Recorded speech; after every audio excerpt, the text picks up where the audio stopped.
Obviously, we love TV USA Live. That we have an outlet to spread the truth. We own all this. We're going to push it out on social media channels.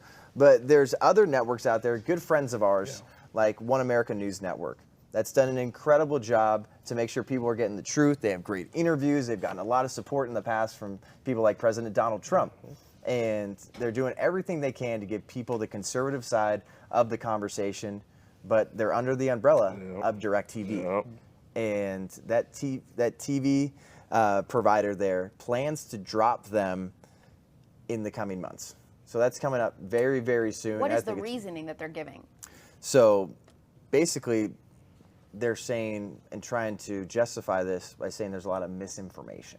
Of course, and I'm sure that doesn't really shock you, all the viewers watching this, like, oh, well, conservative personality or conservative network, they're getting shut down because of misinformation. See, in 2016, it was cool to say everything I don't like is racism. In 2022, it's cool to say everything I don't like is misinformation. Exactly. What's your response to this?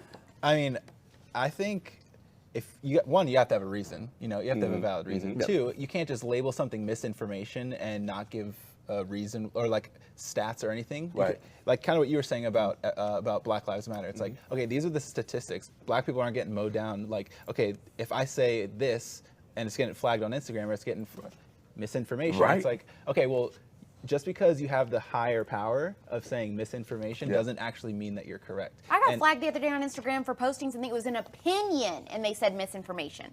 And it's like, how are you? That just is so ridiculous to me. It's like, okay, so then we're just going to be chained. Our mouths are going to be zip tied, and we're just going to be like, okay, yep, That is what they want. And ultimately, that's what these big tech oligarchs, they want that. And especially when it comes to DirecTV, they're trying to shut you down if you ask questions. And everything that we say is conspiracy theory. Everything we say is misinformation until these overlords, they repeat the same things. Well, we've been saying the whole time, right? We've been saying the whole time, you know, what it is about COVID-19. The truth, I'm not going to go into it because I don't want to get censored on this show.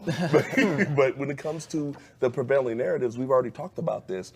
And it seems that whenever we bring it up, whenever we say it's misinformation, until they say the very same thing that we've been saying the entire time. So it's just ridiculous. It's absolutely ridiculous. It's arbitrary how they can say what is misinformation, what is not, the narrative that they put forward, and we just got to go along with it. And in this case with Oann, it's unbelievable that this is happening. And then we know the viewership is there too. People are watching these shows. This is not about like, oh, well, you know, I have this conservative news outlet that's just like not just holding up its end of the bargain. There's not a lot of people watching. No, people like But what's going to stop now TV providers from saying, oh, guess what? Fox News is misinformation. We don't want that anymore. Newsmax is misinformation. We don't want that anymore. This is just the first of many steps. And also, all of this pandemic virus stuff, this has all been a dream come true for the left to come up with something and have an excuse to censor conservatives. This is going to be the first domino to fall, mark my words, and then it's going to be conservative talk radio next. It's all coming. They, you know,